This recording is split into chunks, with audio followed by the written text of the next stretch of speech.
Olá, gente. Estamos aqui para a gravação do nosso sexto episódio. É o sexto Barraqueiras. E você já sabe que o nome Barraqueiras é porque é assim que a maioria de nós, pais e mães de crianças atípicas, são referenciados. Porque muitas vezes o direito do nosso filho não vem, a gente vai brigar por ele, e quando em última instância a gente já não consegue, aí vem o estresse, vem a ansiedade, vem a raiva e vem o barraco. E aí chamam a gente de barraqueiros. Mas nós não somos. Nós somos pais e mães que queremos o melhor para os nossos filhos, como manda a lei. E se você não quer barraqueiro, atenda a gente do tempo certo, do jeito certo.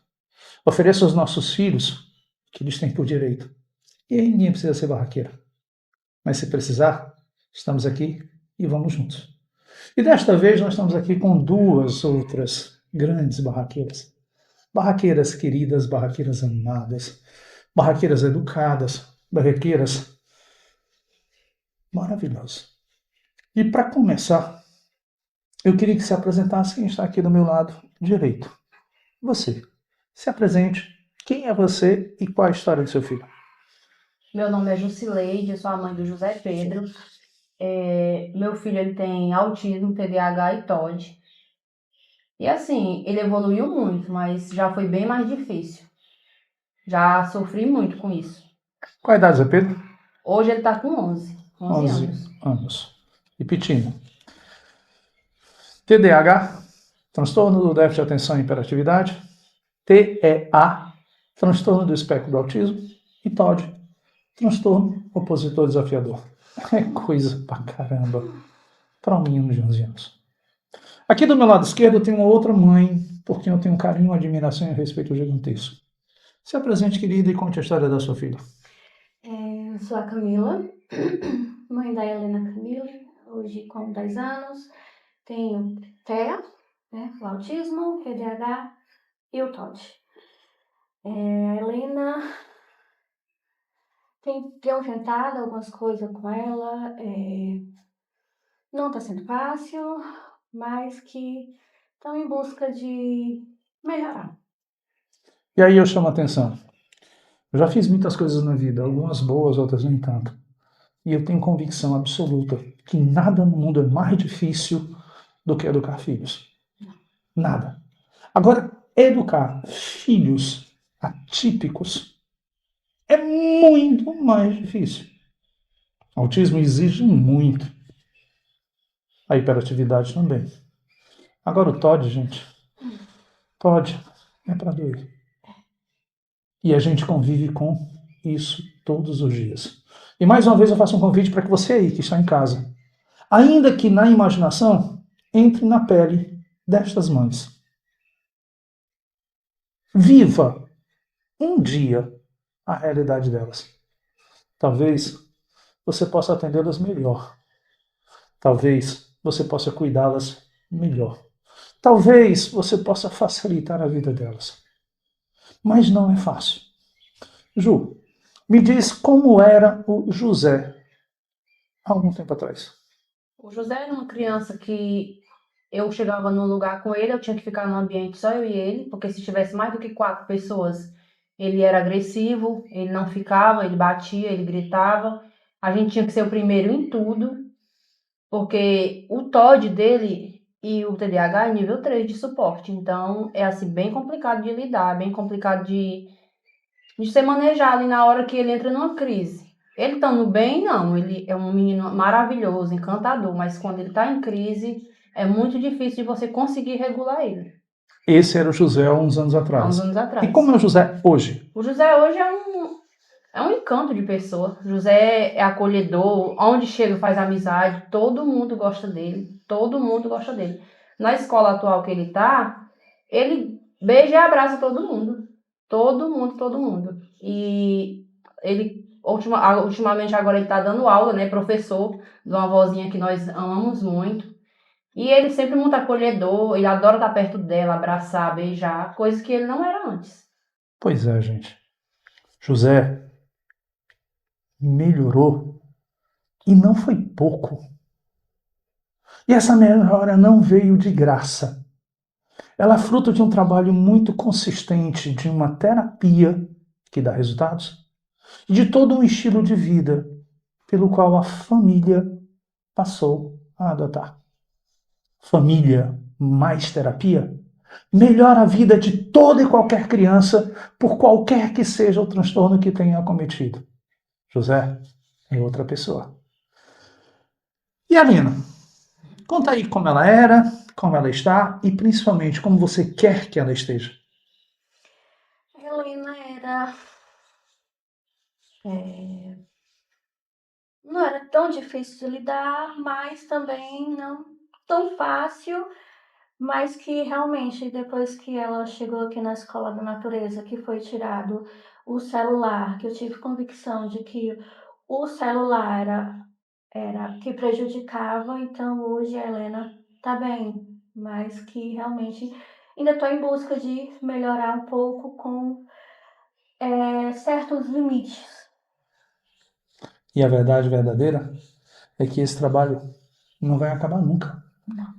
A gente tem a obrigação de impor regras, limites e tornar a vida dos nossos filhos uma rotina, como um relógio. Tudo a tempo e tudo a hora. E essa é uma tarefa que a gente não pode desistir dela nunca. E você já sabe, mas não custa nada repetir. O cérebro de um ser humano, ele só estará maduro neurologicamente por volta dos 23, 24, 25 anos. Não dá para exigir de uma criança de 10, 11 anos que ela tenha o entendimento de um adulto, que ela tenha a maturidade de um ser humano que já se desenvolveu. Não dá. E eu sei o quanto dá trabalho, gente, o quanto enche o saco, todo dia a mesma ladainha, do mesmo jeito. Mas se a gente não fizer isso, vai tudo por água abaixo. E aí eu preciso dizer que o José bateu em mim. E não foi uma vez nem duas, não.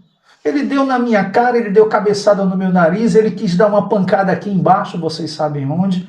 Ele jogou pedra, banda de tijolo.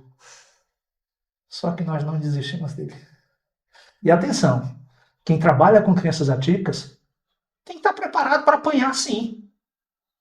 E tem que estar preparado para lidar com uma crise. E essa preparação só se concretiza com muita formação, muita formação, muita formação. Porque a gente é uma escolha de vida. Ser professor não é para quem quer, não. Ser professor é uma missão. Agora, ser professor de uma criança atípica é uma missão muito mais complexa. E aí você tem que saber que uma hora ou outra a criança vai se desregular, uma hora ou outra ela pode se tornar agressiva, uma hora ou outra você pode se tornar vítima. Mas ela não quer lhe agredir. Ela só está vivenciando um momento muito difícil da vida dela, ela não tem como externar o que ela está sentindo. E aí a agressividade vem. Você aprende a conter, você aprende a lidar, você aprende a cuidar. Você aprende a ajudar. E foi isso que nós fizemos aqui com José. Para vocês entenderem, José faz ecoterapia toda quinta-feira, de 2 às 3. Ele vem para cá, e ele é submetido a um grupo que tem outros 3 praticantes, e eles fazem ecoterapia juntos. Ao término da ecoterapia, José vai embora fazer outras atividades. Ele faz, por exemplo, jiu-jitsu. No dia seguinte, na sexta-feira, José volta para cá, sabe para quê? Porque José faz uma outra terapia que dá mais resultados ainda do que a ecoterapia. Na ecoterapia, ele monta no cavalo, na quinta-feira. Na sexta-feira, ele vem trabalhar. É um trabalho onde ele ajuda no processo terapêutico de crianças menores do que ele. E aí ele é um amor, ele é atencioso, ele é carinhoso, ele é meigo, ele é uma criança extraordinária, ao ponto de que um garotinho de 4 anos mordeu-o na barriga. E sabe o que ele fez? Nada. Ele afastou a criança e a conteve. Um outro dia o menino meteu o dedo no olho dele. E sabe o que ele fez? Nada. Ele agiu terapeuticamente como se até um profissional ele fosse. Mas ele é só uma criança de 11 anos que está aprendendo a lidar com a sua própria dificuldade e com a dificuldade dos outros. José é um dos casos mais emblemáticos que nós temos aqui. Hoje, ele é praticante, pratica ecoterapia, e ele me ajuda no processo de outros. E mais recentemente, como disse Ju, ele foi promovido. O José é professor. É professor da minha mãe. que tem 89 anos, está com Alzheimer, demência, e ela precisa fazer uma série de atividades. Sabe quem está fazendo com ela? Foi o José, gente. Gente, isso não tem preço. O José é uma criança extraordinária e eu tenho um orgulho gigantesco de tê-lo aqui. E se tudo isso não for suficiente, no domingo, sabe o que o José faz? O José vai trabalhar. Conta aí, Ju, como é isso? Dia de domingo ele vai trabalhar com o pai dele na loja, ele grava vídeo, ele ajuda e ele desempenha o papel muito bem. Ele vende, ele nota muito bem. Ele não sabe ler tudo, não sabe escrever tudo, mas ele faz bem direitinho. Ele passa cartão melhor que eu. Melhor que eu. Tudo isso é porque nós não desistimos dele. Tudo isso é porque tem que ser no dia sim, no outro também. Tudo isso é que para o José a regra tem que ser clara e tudo tem que ser dito com antecedência. Tudo isso é porque o José, como todos nós, é uma pessoa que pode se tornar melhor. Da mesma forma como a Helena. A Helena tem uma dificuldade para lidar com a frustração, ela tem uma dificuldade para lidar com o não, tudo que ela quer que seja atendido a tempo e a hora. E eu te pergunto, você não era assim quando você era criança? Todos nós éramos. Aí a gente começa a colocar regra. E a primeira e mais importante foi tirar o celular da Helena. Como foi isso, Camila? Não foi fácil. Eu quero, não podemos e colocamos outras coisas. Vamos fazer outra atividade, vamos. Fui inserindo e tirando. Graças a Deus deu certo. E aí a vida se transforma. Quando a criança passa o dia no celular, ela está recebendo altíssimas doses de dopamina de maneira muito fácil. Isso faz com que desenvolva-se um circuito cerebral correspondente ao do vício em cocaína na mente da criança. E é importante dizer que o cérebro humano ele é formado por uma estrutura que é composta basicamente de neurônios. São aproximadamente 100 milhões de neurônios. E esses neurônios, todos eles, é como se fossem fios. Fio elétrico, fio de cobre, que tem uma capa. O uso do celular de maneira intensiva destrói a bainha de mielina dos neurônios, a capa do fio. E aí os fios começam a encostar um no outro e dar curto-circuito. Metaforicamente, é assim que acontece. Tira o celular do teu filho e a vida se transforma. Agora sim, é fácil? Não. Descreve um dia típico da Helena. Típico. Um dia comum. Ela acordar, um dia que ela não vai para a escola, ela ir brincar com o primo. Quando quer comer alguma coisa que eu estou ocupada, ela vai lá e faz. Ela mesma coloca o almoço, toma banho sozinha. Sem o celular ela está fazendo tudo isso. Com o celular ela não consegue. E aí eu vou perguntar de novo.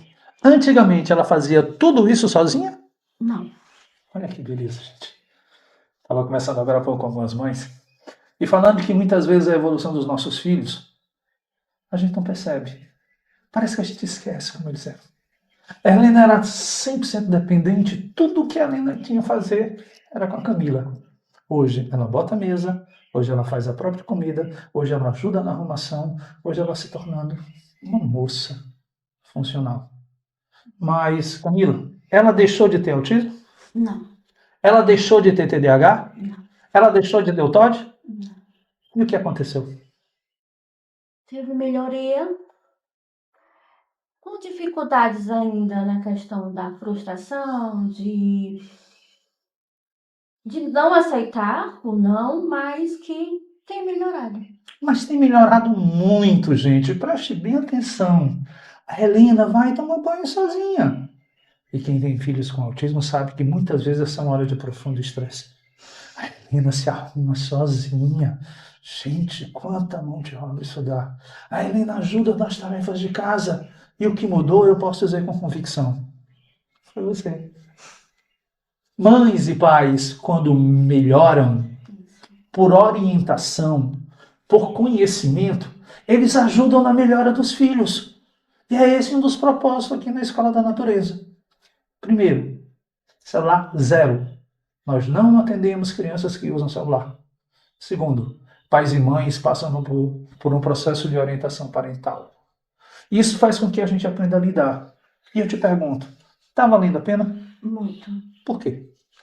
Porque aos poucos, realmente, como foi lembrado a mim, vendo resultados de quem é a Helena com o celular e a Helena sem o celular em mãos. A Helena hoje é outra criança.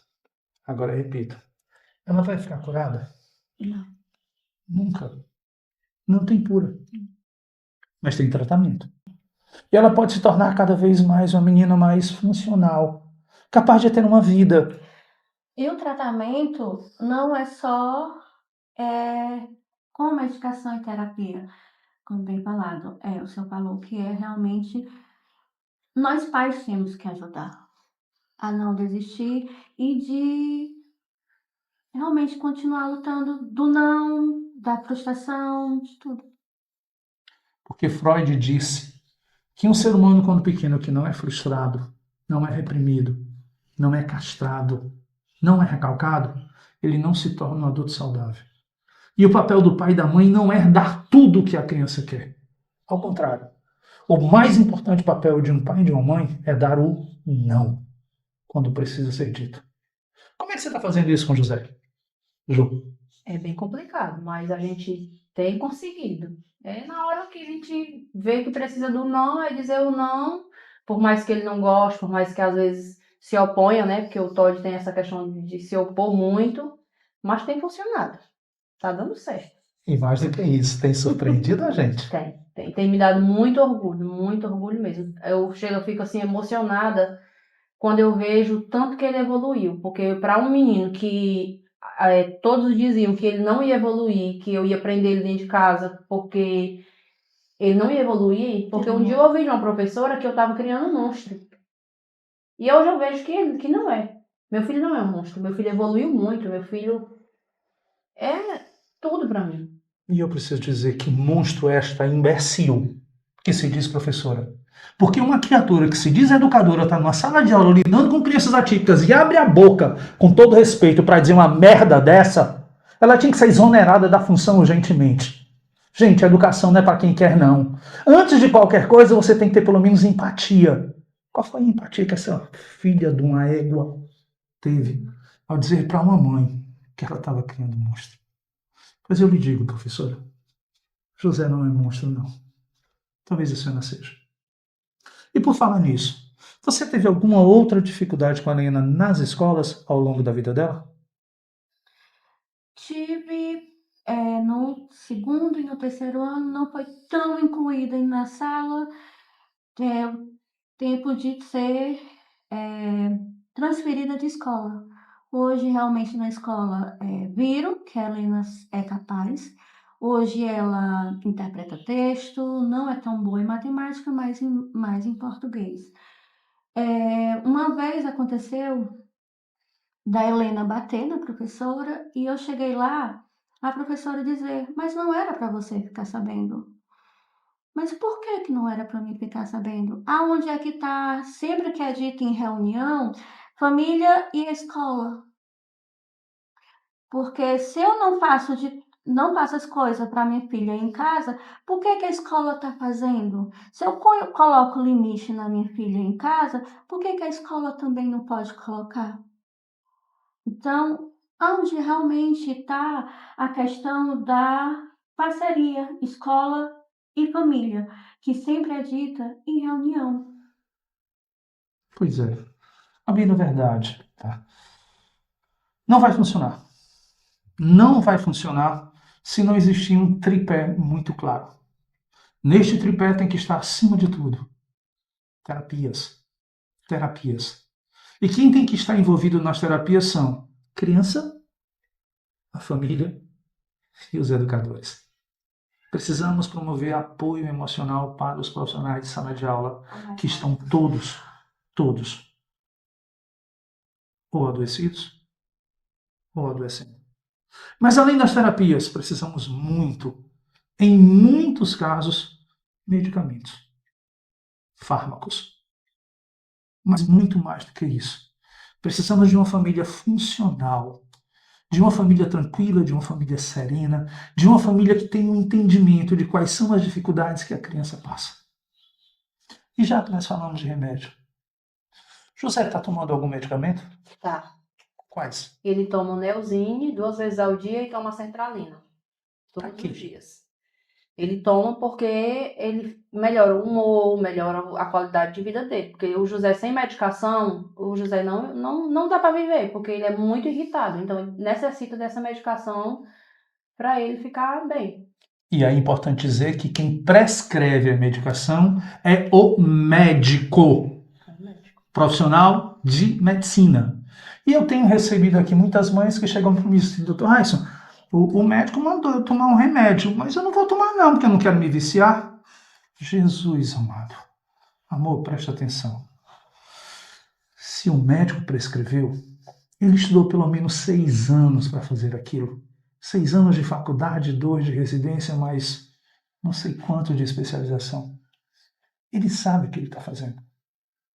Ah, não, porque o meu vizinho disse que esse remédio não presta, não. Como assim? Seu vizinho é formado em quê? Não sei se me faço entender, mas o fato, vai ter muita gente na tua vida para dar pitaco, poucas com conhecimento de causa.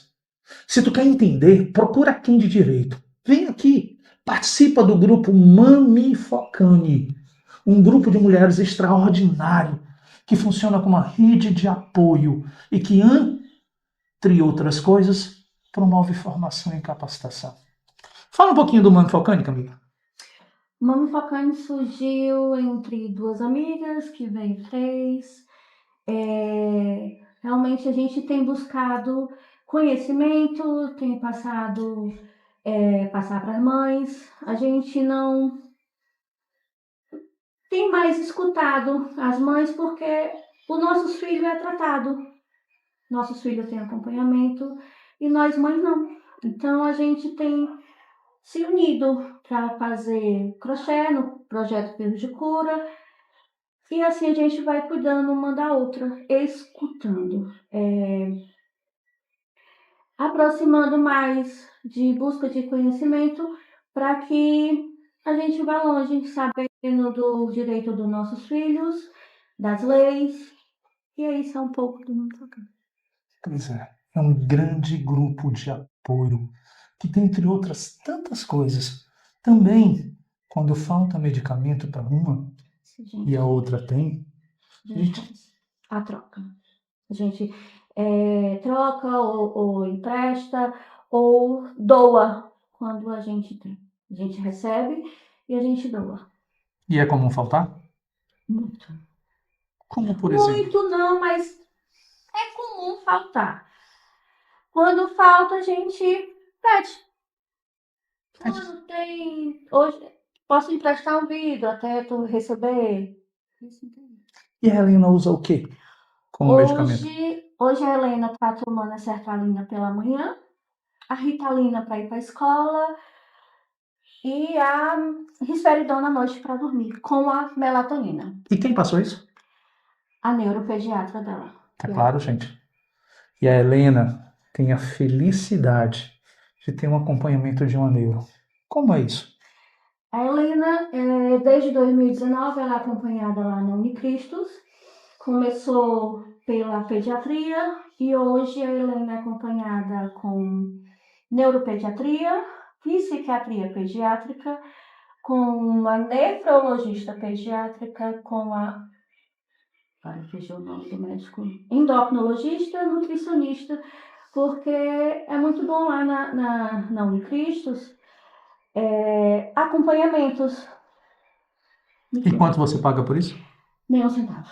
Você entendeu? É de graça. Na Universidade Cristo, agora recentemente se transformou em universidade, eles fazem atendimento gratuito, Na clínica escola. de muita qualidade, com padrão de atendimento particular. E por que você vai para a Unicristo? Pela qualidade do atendimento. A Helena está lá desde 2019. Mas você sai de Pindoretama e vai para Para Fortaleza. Fortaleza, no dia das consultas.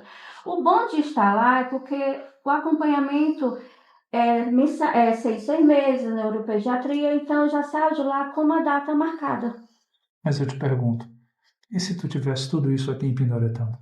Seria melhor ou pior? Muito mais fácil. Eu estaria em casa. Mas infelizmente, Eu tenho que ir até lá.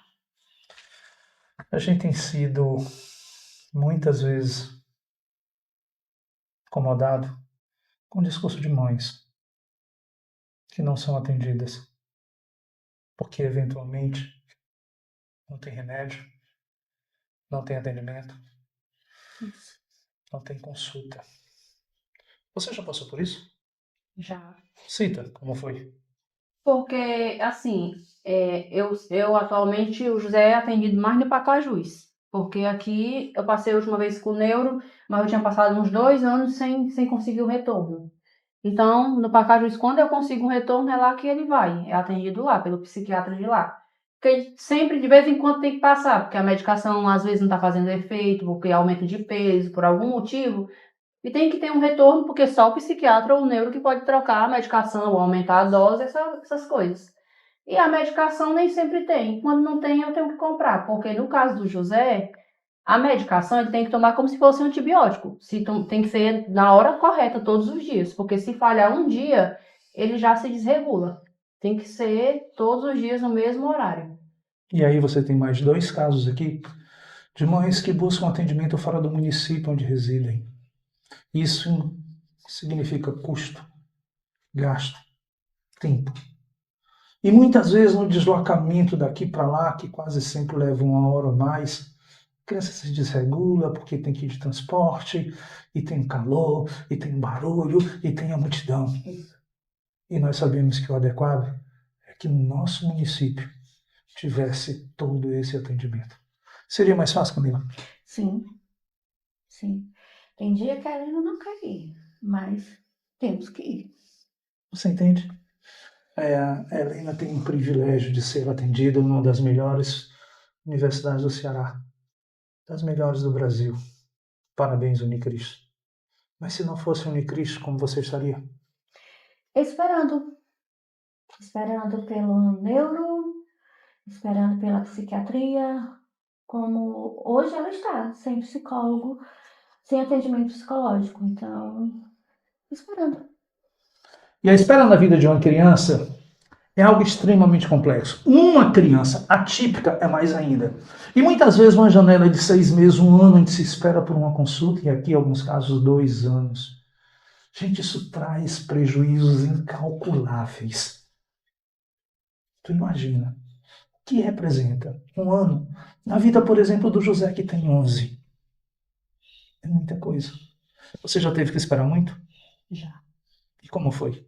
É assim, é muito angustiante pra gente, né? Porque a gente vê que ele tá precisando daquela medicação, precisando de um retorno. Já teve caso do José ter que passar todo mês com o médico porque a medicação não estava surgindo efeito e ele estava em crise todos os dias.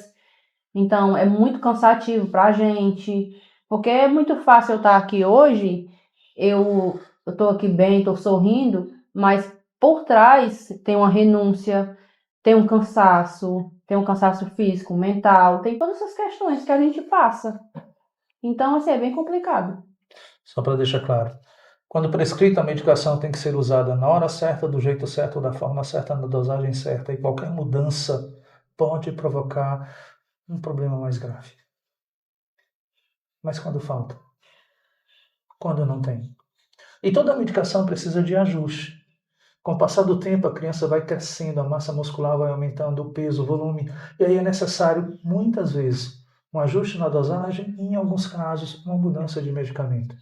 E a orientação é que nossos filhos tivessem pelo menos uma visita ao médico, preferencialmente neuropediatra, quem sabe talvez um psiquiatra infantil, a cada 6 meses, gente.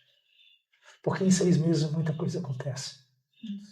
E eu desconheço aqui em Pindoretama uma mãe que tenha tido a felicidade de ser atendida semestralmente por um médico por intermédio do SUS. Essa verdade é triste. Camila, a Helena está virando uma mocinha. Isso. E, aliás, uma mocinha linda, inteligentíssima, Amém. muito. Que já lê, que Sim. já escreve, que já interpreta, que já ajuda nas tarefas domésticas. O que mais tu quer para Helena? Segurança, que ela tenha mais segurança, mais. é, ela vai se autocontrolar mais nas frustração dela. E assim a gente tá indo aos poucos. Devagar com dor, porque o santo. Mas, E muitas vezes a coisa não se dá na velocidade que a gente quer. E nem tampouco do jeito que a gente quer. Mas eu atesto. Eu conheço a Helena já de algum tempo. Quanto tempo ela está conosco? a Helena tá com. Começou em outubro.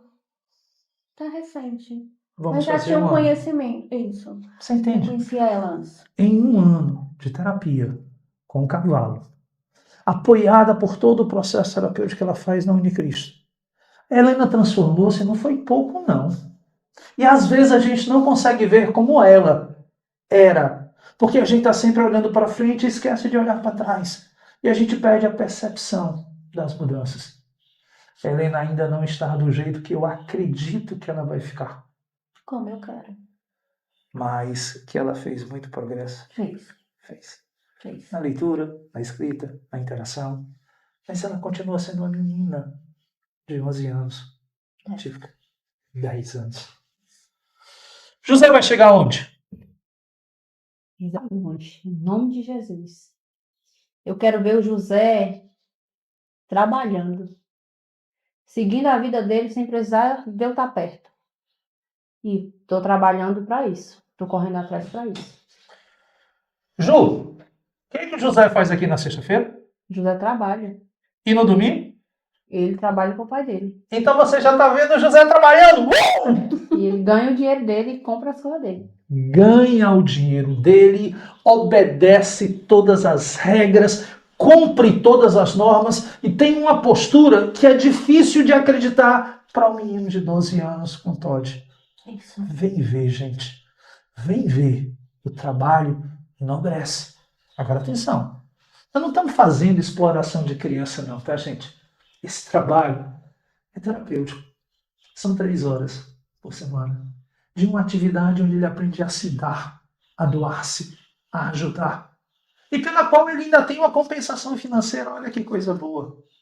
E no domingo, o José vai ajudar o pai, de quem ele esteve um tanto quanto distante, com quem ele teve algumas dificuldades, e hoje nenhuma mais. Tá? Presta bem atenção. A mudança é radical. Não sei se me faço entender, mas isso faz toda a diferença na vida dos nossos filhos. Mas agora eu preciso que vocês me digam: o que você espera daqui para frente? A Helena, como ela sempre diz que quer ser médica, médica veterinária, dermatologista de veterinária. Ela consegue? Sim, porque quem pede ela é ela mesma. Então eu tenho feito de tudo para que a Helena seja uma adulta. Sim, pode fazer faculdade, que ela pode estudar, ela pode ser o que ela quiser. E você já sabe.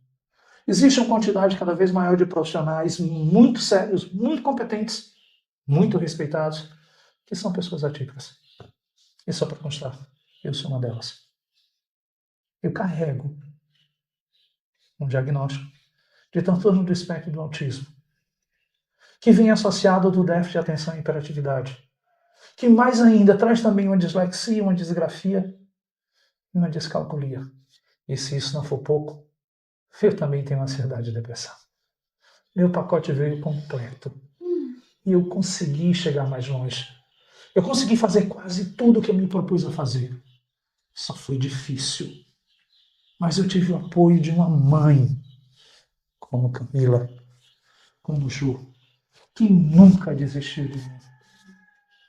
E a propósito, hoje ela mora comigo, tem 89 anos, sou eu que cuido dela. Com a ajuda da Ju e do professor José. Isso não tem preço. Para finalizar, Ju, seu grande desejo. Para finalizar, eu queria falar que por muito tempo, porque você ser mãe de uma criança atípica e que nem o José que veio com um pacotezinho bem feito, é bem complicado. É doído, dói, mas hoje eu me sentia a pior mãe do mundo. Eu achava que eu errava em tudo. Mas hoje, olhando para trás, eu sou a melhor mãe do mundo. Porque eu lutei, eu vejo, eu tô colhendo coisas boas do José. Tô colhendo o José trabalhando, o José cuidando de outras crianças. Outro dia o menino bateu nele aqui, azunhou ele, uma criança que ele cuida, e ele não revidou. Para quem era o José, que revidava em tudo, é uma evolução muito grande.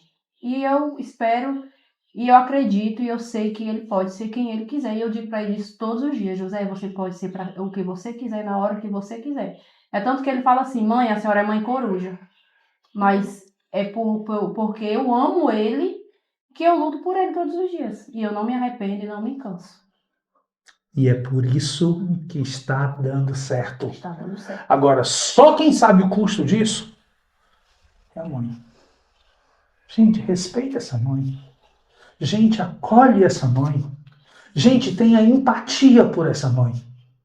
E o pior, a gente escuta aqui e acolá alguém dando pitaco sem entender coisa nenhuma, dando opiniões irresponsáveis sobre a educação dos próprios filhos. O pitaco, eles tiram conclusão do que vê fora de casa, mas não vê a nossa luta dentro de casa. Vê a Helena, que é fora de casa, vê o José, que é fora de casa, mas não vê a Helena dentro de casa. Tiram conclusão. Se tem uma crise, é porque não deu remédio. Ela não pode ter uma crise sem ter tomando remédio? Pode. Quer dizer que ela não vai poder ter uma crise? Então, o espetáculo venha para um abraço, em vez de falar, tá falando que não deve, abrace, nos acolhe, nos escute. Se você não entende, se você não estudou, se você não tem propriedade e profundidade, guarda teu comentário, cara. Porque tu não sabe o dissabor que tu tá promovendo. E voltando ao episódio da professora que disse que o José seria um monstro. Coitada de ti. Com todo respeito, a senhora precisa de tratamento. Para finalizar, Camila, fecha. O que você gostaria de dizer ou de pedir? Veio mais para pedir mais tratamento, mais acolhimento, mais nos escute, não só ter o pitaco, mas que venhamos entender, nós vamos nos unir, nós mães atípicas. Por esse motivo, que a gente reforça. Que cada vez mais os municípios assumam a sua responsabilidade constitucional e legal e ofereçam tudo isso que foi pedido. Terapias, medicamentos, profissionais de saúde. Agora, nada disso vai funcionar se não existir a chamada educação parental. As mães têm que ser acolhidas. A família tem que ser educada. A família tem que ter entendimento do que há por trás de um laudo. Porque o laudo é um ponto de partida. E quanto mais eu conheço sobre as dificuldades do meu filho, quanto mais eu conheço sobre a realidade do transtorno, mais e melhor eu ajudo a vencer as grandes dificuldades. E é por esse motivo que no dia 19 de setembro, nós vamos ter o primeiro seminário cearense de saúde mental. Nós vamos juntar profissionais da área de saúde, profissionais da área de educação, pais e mães, e vamos passar um dia inteiro com eles trabalhando sobre como evidenciar, indicar, tratar, acompanhar e, quem sabe, até curar grande parte dos transtornos mentais. 19 de setembro é um sábado, vai ser lá no Colégio Farias Brito, em Fortaleza, e nós vamos levar o máximo de mães da Mami Focani, mães da Escola da Natureza, e se você quiser ir, você vai ser bem-vindo. Faz contato com a gente. Agradeço mais uma vez, e dessa forma eu encerro o sexto capítulo, o sexto episódio do Barraqueiras. Obrigado por sua audiência. Curte, comenta e compartilha. E é importante que você saiba, esse é o único podcast do mundo onde as mães têm voz e vez. Obrigado e até a próxima.